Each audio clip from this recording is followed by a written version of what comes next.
Hello guys, এখন আমার আছে ক্লাস। তো আমি যাবো রেডি হতে। চলো রেডি হয়ে গাইস, রেডি হয়ে এখন আমরা যাচ্ছি ক্লাস হতে। চলো।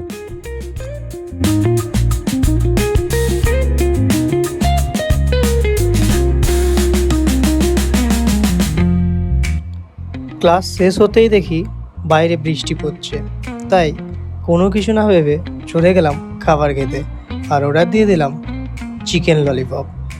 তো আমি খাচ্ছি, তোমরা করে দাও চ্যানেলটাকে সাবস্ক্রাইব।